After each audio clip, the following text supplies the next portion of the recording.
오늘 우리에게 주시는 하나님의 말씀 봉독해 올립니다. 마가복음 8장 14절에서 21절까지 있는 말씀입니다.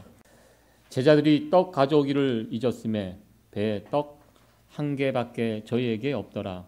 예수께서 경계하여 가라사대 삼가 바리새인들의 누룩과 헤롯의 누룩을 주의하라 하신대 제자들이 서로 의논하기를 이는 우리에게 떡이 없음이로다 하거늘 예수께서 아시고 이르시되 너희가 어찌 떡이 없음으로 의논하느냐 아직도 알지 못하며 깨닫지 못하느냐 너희 마음이 둔하냐 너희가 눈이 있어도 보지 못하며 귀가 있어도 듣지 못하느냐 또 기억지 못하느냐 내가 떡 5개를 5,000명에게 떼어줄 때 조각 몇 바구니를 거두었더냐 가로되 12이니이다 또 7개를 4,000명에게 떼어줄 때 조각 몇 광주리를 거두었더냐 가로되 7이니이다 가라사대 아직도 깨닫지 못하느냐 하시니라. 아멘. 벌써 3월 첫 주 주일입니다. 또 시간 가는 줄 모르고 또 이렇게 세월에 둔하여져 있는 우리의 모습들을 봅니다.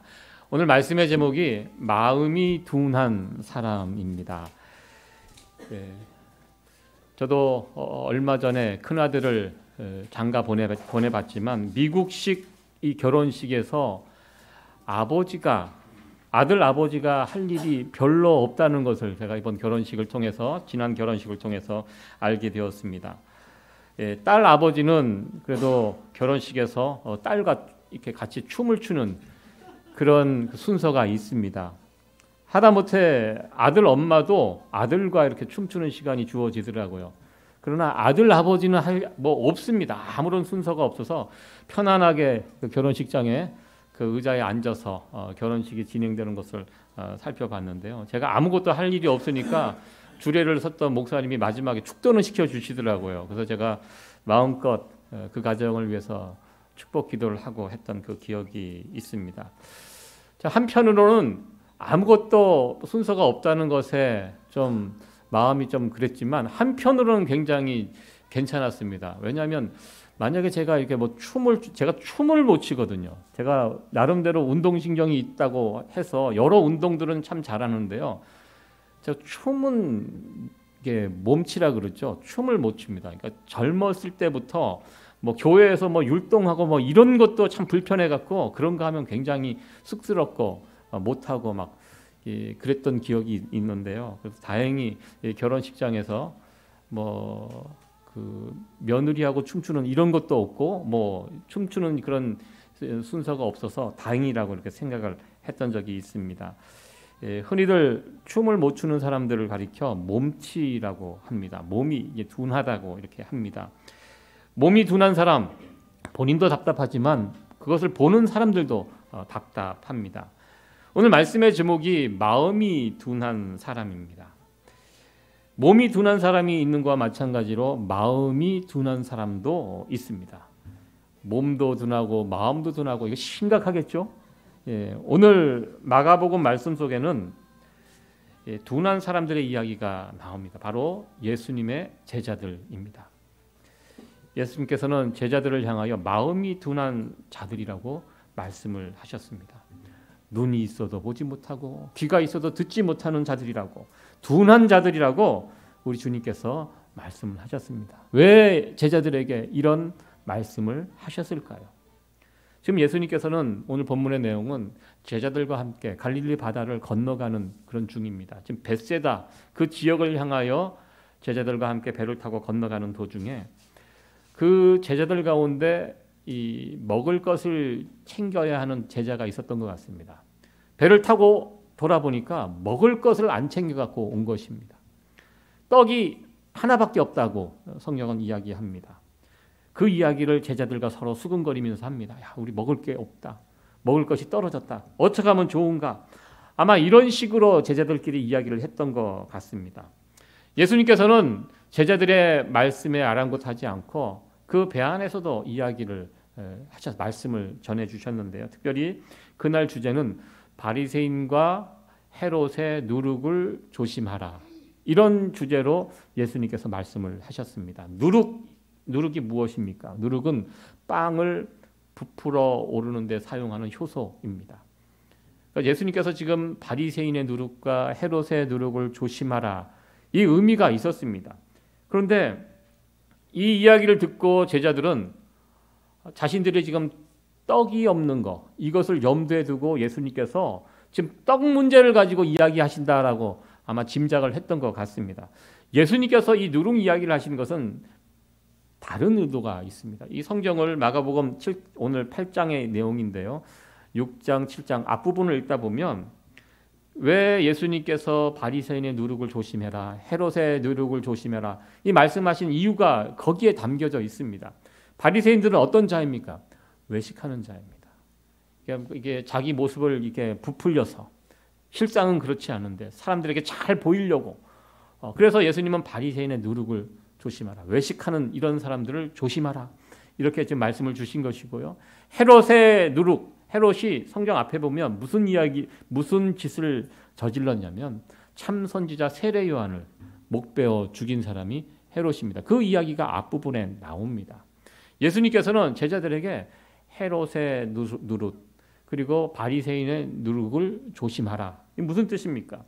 둘 다 예수님을 하나님의 아들로 인정하지 못하고 예수님 앞에서 불신앙적인 모습으로 살아갔던 그들을 조심하라, 이런 의미로 예수님께서 말씀을 주셨습니다.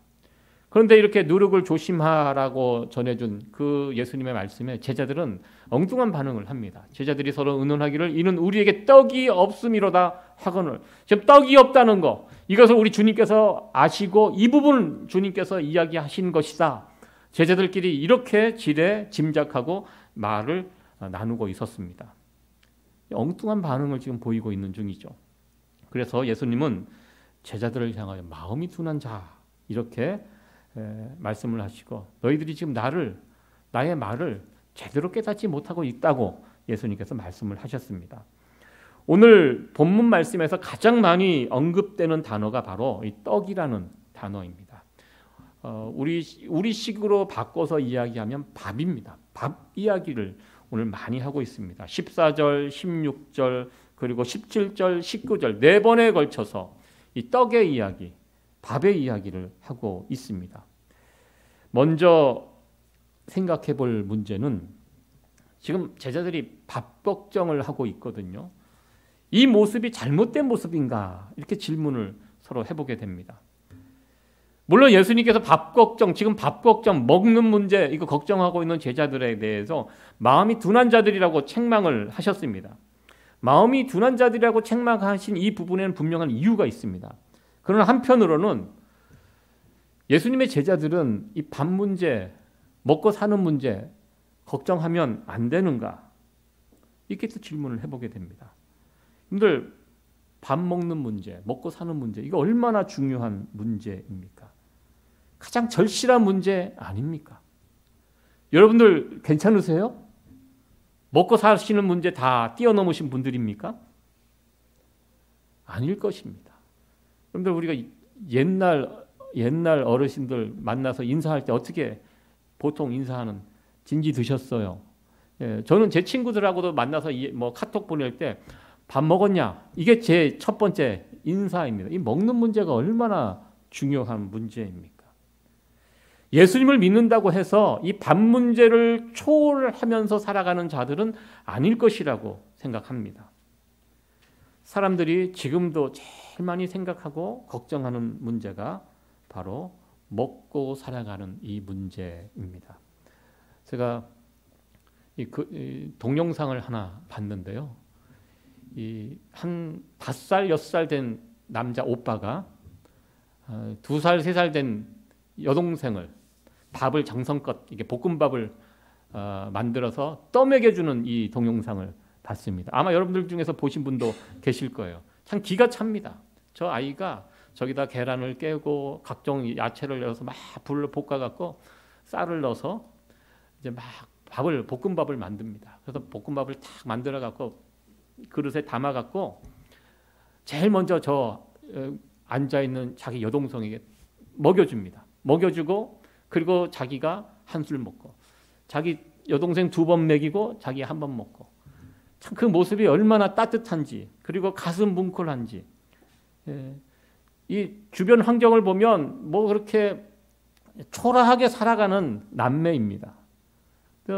저 아이가 자기 여동생을 저렇게 정성스럽게 밥 먹여주는 이 장면을 보면서 저는 개인적으로 큰 은혜가 되었습니다.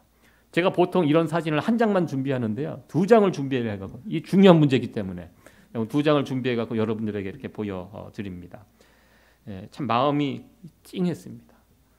한 가정이 된다는 것이 무엇입니까? 가장이 된다는 것, 내 식구들 밥 먹도록 해줄 수 있는 것, 이 가장의 능력 아닙니까? 여기 우리가 살고 있는 뉴욕에도 이 새벽마다 열리는 인력시장이 있습니다. 아침에 새벽기도 나오다 보니까 저희 교회 앞에도 보면 인력시장이 있습니다. 거기에서 봉고차가 와갖고 그 아침에 새벽에 그 시간에 사람들 치러다가 일터로 가는 이런 것이 있는데요. 여기에도 있습니다.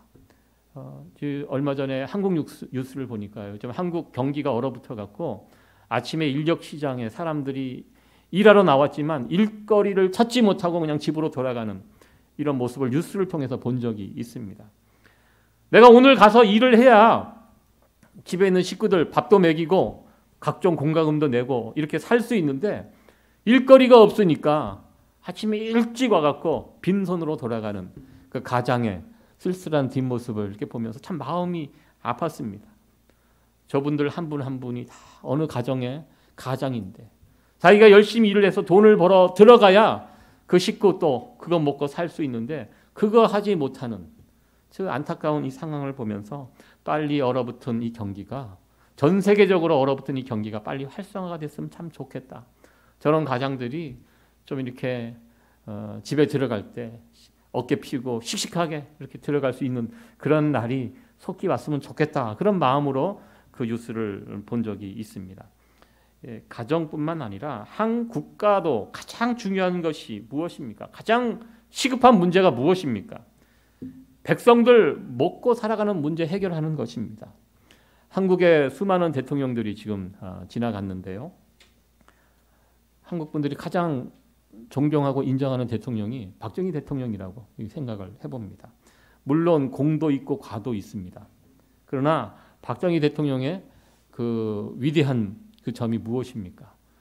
그 백성들 그 시절 이 보릿고개가 지금쯤인가요? 요때인가요? 봄철. 이 보릿고개, 이 고개를 넘어갈 수 있도록 해준 지도자가 박정희 대통령입니다. 그래서 백성들 배부르고 등 따스게 해준 지도자. 그래서 박정희 대통령을 지금도 사람들이 인정하고 존경하고 있지 않나 이렇게 생각을 해봅니다. 요즘 세상에서 지도자들 제일 큰 덕목이 무엇입니까? 경제 문제 아닙니까? 도덕적으로 약간 못해도 경제 문제만 제대로 해결해주면 나 이 사람 찍어주고 이 사람 지도자로 섬기겠다. 이것이 요즘 세상의 공통된 모습입니다. 우리 예수님은 우리의 밥 문제에 별 관심이 없는 그런 분이십니까? 절대로 아니라는 것입니다. 우리가 마가복음 지금 8장에 있는 말씀을 보고 있는데요, 그 앞부분에 있는 내용들을 쭉 보시기 바랍니다. 우리 예수님께서 백성들의 밥 문제를 해결하기 위해서 얼마나 큰 이적들을 베풀고 계시는지, 이 부분에 얼마나 관심이 있는지를 우리에게 잘 보여주고 있습니다. 우리가 잘 알고 있는 오병이어, 그리고 오늘 마가복음에는요 7병이어 사건도 있습니다. 물고기 2마리와 7개 떡, 오병이어 2개의 물고기와 5개 떡. 오병이어 몇 명을 먹이셨습니까? 예? 1000짜리는 들리는데 앞자리가 정확하게 안 들리는 것 같아요. 5,000명. 예. 오병이어 5,000명, 7병이어 7,000명 아닙니다. 예, 4,000명. 예, 이 두 가지 사건이 마가복음에 같이 기록이 되어 있습니다. 보통 오병이어만 기록이 되어 있는데요, 여기에 7병이어 사건이 기록이 되어 있습니다. 약간의 구별이 되는데요, 오병이어는 유대인 대상입니다. 그리고 7병이어 지금 나와 있는 마가복음의 이 사건은 예수님께서 이방인 지역에 갔습니다. 이방인들이 살고 있는 그 지역에 가셔서 이방인들을 배불리 먹인 사건, 이 7병이어 이 사건이 이 마가복음에 연달아 기록이 되어 있습니다. 우리 예수님께서는 예수님의 말씀을 듣기 위해서 찾아온 백성들을 그냥 돌려보내지 않으셨습니다. 사실 그냥 돌려보내도 괜찮습니다. 왜냐하면 예수님께서 부르신 것이 아니거든요. 자발적으로 예수님의 말씀을 듣고 싶어서 사람들이 자기 발 걸어서 광고하지 않았는데 찾아 나온 자들입니다. 예수님께서 그들을 반드시 먹여야 할 책임 없습니다. 그런데요, 예수님께서는 자기의 예수님의 말씀을 듣기 위하여 찾아 나온 백성들을 바라보시면서 그들에게 대한 책임감을 가지고 계셨습니다. 저들을 저렇게 굶주려 돌려보낼 수 없다. 그리고 굶주려 있는 백성들을 바라보시면서 불쌍히 여기셨다고 성경은 말씀하고 있습니다. 그리고 예수님은 자기 자신을 가리켜 선한 목자라고 그렇게 말씀을 하셨습니다. 선한 목자, 양들이 들어가고 나가며 자기를 통해서 꼴을 얻는, 이게 선한 목자라고 우리 주님께서 말씀하셨거든요. 우리 예수님은요, 우리의 구원의 문제만 관심 있는 것이 아닙니다. 구원을 베풀 뿐만 아니라 우리에게 먹을 양식도 베풀어 주시는 분, 이것이 우리가 믿는 예수님이시고 선한 목자 되시는 예수님의 모습입니다. 예수님을 믿고 따르는 자들에게 먹을 양식도 책임져 주신다. 이것이 예수님, 선한 목자 되신 예수님이 우리에게 하신 약속입니다. 과거 구약의 이스라엘 백성들, 출애굽한 이스라엘 백성들, 광야 40년 동안 어떻게 그들이 살 수 있었습니까? 아무것도 없는 광야 40년, 하나님께서 그들을 먹이시고 입히시고 보살펴 주셨습니다. 단 4일이 아니라 40년 동안 그들을 살려주셨습니다. 지금 오병이어 7병이어 이 사건이 일어난 장소가 광야입니다. 구약의 이스라엘 백성들을 돌보신 그 하나님의 은혜가 지금 이 신약 시대에 와서 예수님께서 광야에서 자신을 따르는 주의 백성들을 배불리 먹여주신 이 장면, 함께 연결이 되어 있습니다. 예수님이 누구냐? 광야에서 만나를 먹이신 그 하나님, 예수님이 바로 그 메시아라는 그 증거입니다. 광야에서 오병이어 7병이어 사건을 통하여 자신을 따르는 백성들, 굶주리는 백성들을 먹여주신 예수님, 바로 이분이 하나님의 아들이고 이분이 메시아다. 이것을 보여주는 사건이 오병이어 7병이어 이 사건입니다. 예수님께서 약속해 주셨습니다. 예수님을 따르는 무리들, 너무 무엇을 입을까 먹을까 염려하지 말라는 것입니다. 하늘에 계신 하나님 아버지도 우리의 사정을 너무나도 잘 알고 계시다. 그래서 우리에게 먼저 그의 나라와 그의 의를 구하라. 그리하면 이 모든 것을 너희에게 더하여 주신다라고 우리 주님께서 약속해 주셨습니다. 우리 주님은요, 한마디로 우리의 먹고 살아가는 이 문제에 관심이 많은 분입니다. 관심이 없는 분이 아니라는 것입니다. 그렇다면 예수님께서는 왜 지금 떡을 구하고 있는 제자들, 마음이 둔한 자들하고 책망을 왜 하셨습니까? 그렇다면 어떻게 보면 지극히 당연한 모습 아닙니까? 지금 떡이 떨어졌어요. 그래서 자기들끼리 모여서 수근수근 이 떡 떨어졌는데 어떻게 할까? 지금 지극히 당연한 모습 같은데요. 그러한 모습을 보고 예수님께서 제자들을 책망하셨다는 것입니다. 마음이 둔한 자들이라고. 왜 이런 말씀을 하셨을까? 여기에 이유가 있다는 것입니다. 지금 예수님께서 제자들에게 말씀을 주신 이 장소가 어디입니까? 배 안입니다. 지금 배 같이 타고 같은 방향으로 가고 있습니다. 이 배 안은요, 아주 특별한 장소입니다. 예수님의 그 기적의 현장을 가장 잘 보여주는 장소가 바로 이 배 안이었거든요. 얼마 전 이 폭풍이 있는 바다를 이 배를 타고 제자들이 함께 건너가다가 폭풍 가운데 죽게 된 제자들이 예수님을 흔들어 깨웁니다. 예수님께서 일어나셔서 바람과 바다를 잠잠케 해주시는 그 자연을 다스리는 예수님, 하나님의 아들 되시는 예수님의 놀라운 기적을 체험했던 그 장소가 바로 이 배 안입니다. 그리고 배에서 일어난 기적이 또 하나 있습니다. 이번에는 배 안에 예수님이 안 계셨는데요, 제자들이 배를 타고 건너가다가 풍랑을 만났습니다. 어려운 상황 가운데 있을 때 예수님께서 바다 위를 걸어오셔서 배에 오르십니다. 내니 두려워 말라. 바로 그 배입니다. 예수님의 그 엄청난 기적의 현장을 제자들이 그 배에서 경험했습니다. 그리고 조금 전에 오병이어 칠병이어 그 기적을 제자들이 함께 했고요. 그때 기적으로 만들어진 그 음식을 제자들이 먹었습니다. 먹고 보고 듣고 그 배 안에서 예수님과 함께 이 모든 일들을 체험했는데요. 예수님께서 왜 그들에게 둔하다고 이야기하시고 계십니까? 왜냐하면 이 제자들이요, 예수님의 기적을 그 누구보다도 풍성히 체험한 자들이었습니다. 풍성히 체험한 자들인데 아직까지 너희들 눈이 귀가 막혀 있냐? 눈이 있고 조금 전에 보고 예수님의 말씀을 듣고 먹고 그 기적을 다 먹고 다 체험했는데도 불구하고, 그리고 지금 옆에 예수님이 계심에도 불구하고 여전히 미래에 대해서 불안해하고 염려하고 이런 제자들의 모습을 보면서 예수님께서 마음이 둔한 자들이라고 책망을 하셨습니다. 이 제자들은요, 보통 사람들이 아니거든요. 예수님을 그 누구보다 풍성히 체험한 사람인데도 불구하고 이런 소리를 했기 때문에 예수님은 그들이 마음이 둔한 자들이라고 책망을 하신 것입니다. 여러분들, 우리가 예수님을 믿는다는 거 이게 무엇입니까? 내가 신앙을 갖고 산다는 거, 이거 무엇을 의미합니까? 내가 믿음을 가졌다는 것은요, 내가 예수님 말씀을 그대로 믿고 살아간다는 것입니다.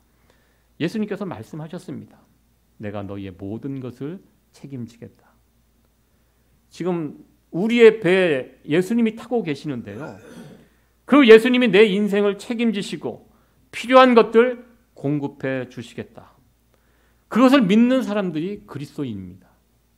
그것을 믿는 사람들이 신앙인입니다. 예수님이 나의 목자가 되신다는 사실을 그냥 말로만 믿는 것이 아니라 진짜 내가 믿는 것입니다. 들어가며 나가며 때에 따라 나에게 꼴을 베풀어 주신다. 예수님이 바로 나의 목자가 되신다는 사실, 그것을 믿는 사람이 그리스도인이라는 것입니다. 제자들은 예수님의 돌보심을 가장 가까이에서 체험했던 그런 사람들이었습니다. 경험했던 자들입니다. 그럼에도 불구하고 지금 예수님 옆에 있음에도 불구하고 먹을 문제를 가지고 지금 고민하고 있습니다. 참 이 제자들의 모습을 보면 안타깝기도 하지만 사실 어떻게 보면 이 제자들의 모습이 바로 우리들의 모습이 아닌가 또 이렇게 또 생각을 해보게 됩니다. 그러니까 또 위로가 됩니다. 아, 제자들도 이러고 살았구나. 예수님 옆에 모시고 다니면서도 매일매일 먹는 문제 이거 참 고민하면서 전전긍긍하면서 이 제자들 이렇게 살았구나. 여러분들, 저와 여러분들 이런 모습으로 매일매일 살아가고 있지 않으십니까? 여러분들, 우리도 매일매일 하루하루 먹는 문제, 살아가는 문제 이거 염려하고 걱정하지 않으십니까? 여러분들 살림살이 때문에 걱정 많으시죠? 예. 아무도 걱정 안 하시는 것 같은데 초월하고 사십니까? 예. 우리도 이 땅에서 살아갈 때 보면요, 그 먹는 문제, 먹고 사는 문제 전전긍긍하면서 살아가게 됩니다. 그러다 보면 자꾸 예수님 말씀처럼 우리 마음이 둔해지는 것 같습니다. 너무 그런 걱정에 사로잡히다 보면 예수님 말씀처럼 우리 마음이 둔하여져서 예수님이 우리 목자가 되신다는 이 사실을 어느 순간 잊어버리게 됩니다. 여러분들, 마음이 둔하여지지 않도록 예수님이 우리의 목자가 된다는 이 사실을 우리가 굳게 붙들면서 살아야 하는데요. 우리가 이 마음이 둔하여지지 않도록 무슨 일을 해야 할까? 그럼 어떻게 해야 할까? 오늘 마지막 21절의 말씀입니다. 가라사대 아직도 깨닫지 못하느냐 하시니라. 예수님께서 오늘 이야기의 마지막 질문을 합니다. 이 질문에 제자들은 대답을 하지 못하고 있는데요. 여기에서 중요한 그 단어가 아직도라는 그런 단어라고 생각을 해봤습니다. 중요한 표현입니다. 아직까지는 제자들이 예수님이 나의 목자가 되신다는 사실을 완전하게 깨닫지 못하고 있는 상황입니다. 지금까지는 많은 체험이 있어요. 그럼에도 불구하고 아직까지는 예수님이 나의 목자가 되신다는 사실을 확신하지 못하고 살고 있는데요. 그러나 언젠가는 때가 되면, 어느 순간이 되면 제자들이 이것을 깨닫게 된다. 이 소망이 있는 말씀이라는 것입니다. 언제쯤 제자들이 예수님이 나의 목자이다, 이걸 확신하고 깨닫고 믿고 살았을까요? 한참 뒤에 가면 예수님을 더 많이 체험하고 동행하는 가운데 살아계신 그 예수님을 체험하는 가운데 이것을 나중에 깨닫게 됩니다. 그러니까 둔하다가 이 둔함에서 벗어나는 그 시기가 있다는 것입니다. 저는 이 말씀을, 이 모습을 보면서 우리 성도들의 삶을 이렇게 돌아봤습니다. 저 또한 마찬가지입니다. 저도 미국에 온 지 이제 20년이 넘어가는데요. 어떻게 살아왔을까? 먹고 살아가는 문제, 목사에게도 아주 중요한 문제입니다. 어떻게 여기까지 살 수 있었을까? 이렇게 돌아보니까요. 여기 진짜 하나님의 우리 주님이 목자가 되셔서 나를 먹이시고 입히시고 여기까지 인도하셨다는 그 사실을 인정하고 고백하고 믿게 됩니다. 돌아보니까요. 아마 여러분들도 저와 같은 그런 고백을 하실 것이라고. 어떻게 내가 이 낯선 미국 땅에서 지금까지 살 수 있었을까? 저는 우리 세이비어교회 성도들의 삶을 정확히는 모릅니다. 아마 여러분들도 그런 고백을 하실 수 있을 텐데요. 저도 예전에 있던 그 교회 많은 성도들이 있지 않습니까? 그 분들 한 분 한 분 케이스를 이렇게 한번 생각을 해보니까요. 정말 답이 없는 가정이 한 가정이 생각이 났습니다. 그 가정은요. 나중에 보니까 신분 문제도 해결이 안 된 상황에서 미국 생활을 시작했습니다. 그러니까 신분이 해결이 안 됩니다. 그러니까 신분이 해결이 안 되니까 문제가 또 얼마나 헤쳐나가야 할 문제가 얼마나 많이 있습니다. 그러다가 부부 금술은 좋은지 자식이 4명, 저희가 갔을 때도 둘째, 셋째, 넷째, 도대체 언제까지 자식이 4명이에요. 어린 아이들이. 집은 가난하고 그렇다고 아버지가 뭐 가장이 변변한 직장이 있던 것도 아니에요. 그때 이제 건설 뭐 집 짓는 데 이렇게 다니시면서 목수 일을 하셨어요. 그러면서 가정을 꾸려 교회에서도 굉장히 좀 어려운 가정이기 때문에 많은 사람들의 돌봄이 있었죠. 그러다가 그 아내 되는 분이 암이 걸렸어요. 암에 걸렸다는 이야기를 듣고 제가 여기 이제 사역하러 올라오고 좀 이따 소식이 들려왔는데 돌아가셨다는 거예요. 나이 50대기 전에. 그러니까 남편과 내 자녀들이 이제 막 얼마 안 되는 애들이에요. 답이 없는 가정이에요. 저 가정이 어떻게 됐을까? 한편으로는 굉장히 막 두렵기도 하고 걱정이 되고 막 그랬습니다. 그러다가 이제 세월이 이렇게 흘러가다 보니까요. 조금씩 소식이 들리는데요. 그 집 그 큰 아이가 딸 아이입니다. 대학을 못 갔죠. 신분이 해결이 안 되니까요. 그러니까 어떻게 기술을 배워갖고 뭐 간호사 이 기술 뭐 자격증을 따고 어떻게 하면서 그러면서 살아가는 거예요. 그래서 가끔 교회 홈페이지에 보면 아이들 그 어린 아이들이 커갖고 뭐 교회 수련회 참석해서 사진에 찍힌 모습을 보고 그러면서 제가 얘네도 살아 있구나 아직 크고 있구나. 그러면서 하나님께서 우리 주님께서 이 가정을 지키고 계시구나. 그러니까 들리는 이야기들이 있습니다. 그 딸아이가 정말 또 착해요. 가장처럼 그 가정을 또 그 아이가 어린 아이가 아빠 밥 차려드리고 동생 제가 처음에 보였던 그 사진의 그 모습처럼 동생 챙기고 아주 꿋꿋하게 열심히 그 같은 또래였던 애들이 그 여자아이를 보면서 감동을 받아갖고 너무 멋있게 산다고 그 옆에 있는 애들에게 또 좋은 선한 영향력을 끼치면서 가정을 또 이렇게 이끌어가는 이 모습을 보면서 우리 주님이 이 가정의 목자가 되시는구나. 우리는 정말 답이 없고 이 가정이 앞으로 어떻게 될까 참 걱정하면서 이 돕는 것은 한계가 있습니다. 그런데 지금까지 그래도 꿋꿋하게 그 가정이 흩어지지 않고 그 아이들과 아빠가 그렇게 아직까지 아빠가 새장가 같다는 이야기는 없습니다. 그래서 그 가정이 그렇게 세워져가고 있는 모습을 보면서 또 하나님 앞에 감사를 드리고 우리 주님이 선한 목자가 되신다는 그 사실을 다시 한번 확인하게 됩니다. 여기서 중요한 표현이 아직도입니다. 우리는 아직도 마음이 둔한 자들이라서 정말 예수님이 나의 목자가 된다는 사실을 자꾸 잊어버릴 때가 있습니다. 그러나 언젠가는 우리도 분명하게 그것을 깨닫게 될 수 있습니다. 마음이 지금은 둔하지만 이 둔한 것이 이게 바뀌어질 수 있거든요. 이 몸이 둔한 사람들 있습니다. 몸이 둔한 사람들 운동을 가르치면 이 사람들이 괜찮아질까? 이 문제를 가지고 제 친구 목사하고 한번 언쟁을 벌인 적이 있습니다. 저는 불가능하다. 몸이 둔한 사람들 아무리 가르쳐도 그거 안 된다. 제 친구는 가능하다는 것입니다. 가르쳐 보니까. 그러니까 예를 들어서 그 친구도 그렇고 저도 그렇고 탁구를 잘 칩니다. 탁구를 잘 치는, 저 탁구 정말 잘 칩니다. 대회 나가서 제가 상도 받았습니다. 대학 때 나가서. 그만큼 탁구하면 자신이 있는데요. 제가 예전에 목사님들 이렇게 부부대항 탁구 대회 같은 것이 있어요. 그래서 거기 한번 나가고 싶어갖고 보니까 부부끼리 탁구 치니까 너무 좋아 보이더라고요. 근데 문제는 제 아내가 탁구를 못 칩니다. 그래서 탁구를 가르치려고 한번 가서 몇 번 해봤는데 제가 바로 접었습니다. 아, 안 되는구나. 이 사람은 다른 건 뭐 잘하는 것이 많지만 이 탁구는 아니구나. 일단 공을 못 맞히니까요. 이걸 가지고. 그런 제가 처음 봤거든요. 그런 경우는.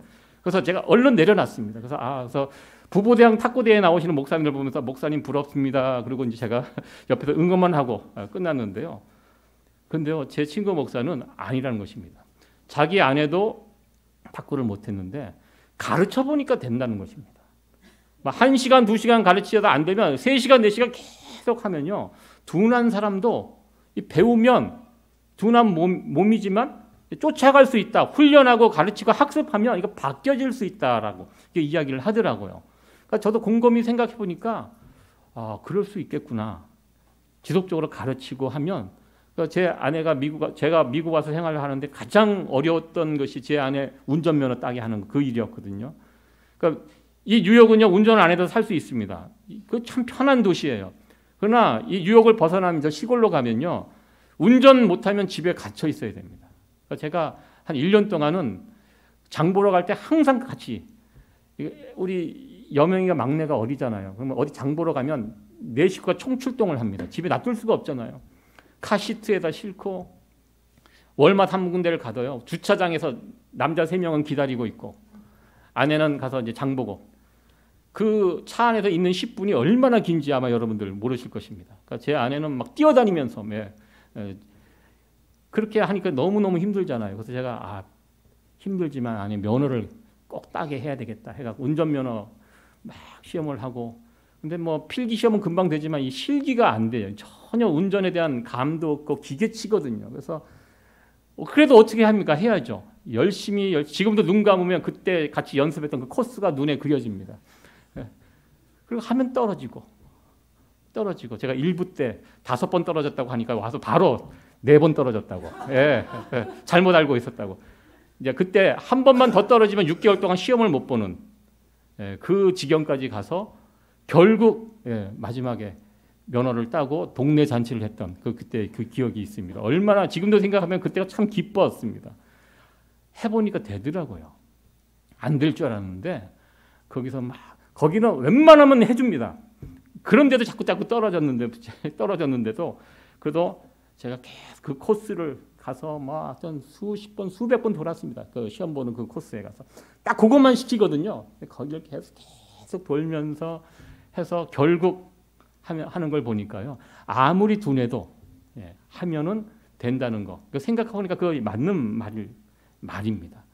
우리 몸도 그렇고요. 우리 마음도 마찬가지라는 것입니다. 아직은 우리가 둔하지만 이거 고쳐질 수 있다는 것입니다. 그리고 지금 둔한 상태에 계속 머물러 있어도 안 됩니다. 우리의 둔한 마음이 언제 열리는가? 성경 8장, 9장, 10장 뒤에 가면요. 예수님께서 직접 눈먼 사람들, 눈 멀고 귀 먹은 사람들을 예수님께서 직접 그것을 열어주시는, 고쳐주시는 그 장면이 그 다음에 나옵니다. 누가 열어주시는가? 우리 예수님께서 열어주십니다. 둔한 사람들의 그 눈을 열어주시고 귀가 막힌 사람들의 귀를 열어주시는 예수님의 그 기적의 이야기가 그 다음 편에 나옵니다. 내가 주님과 동행하고 같이 걸어가면 예수님께서 우리의 둔한 마음들을 해결해 주신다. 나의 둔한 눈, 둔한 귀를 우리 주님께서 열어주신다. 이것이 마가복음의 메시지입니다. 예수님께서 제자들에게 책망하시 아직도 둔하냐? 우린 여전히 둔합니다. 아직까지 예수님이 나의 목자라는 이 사실을 입술로는 고백하지만 마음 깊이 정말 그렇게 믿고 살지 못할 때가 있습니다. 둔합니다. 그러나 우리 주님 우리를 그냥 내버려 두지 않으시고요. 예수님께서 우리 인생에 찾아오셔서 우리의 눈을 열어주시고 우리의 귀를 열어주시고 내가 너의 목자가 된다. 걱정하지 말아라. 내가 너의 인생을 책임지신다. 이 귀한 주님의 음성을 들을 수 있는 저와 여러분들 되어지기를 간절히 축원합니다.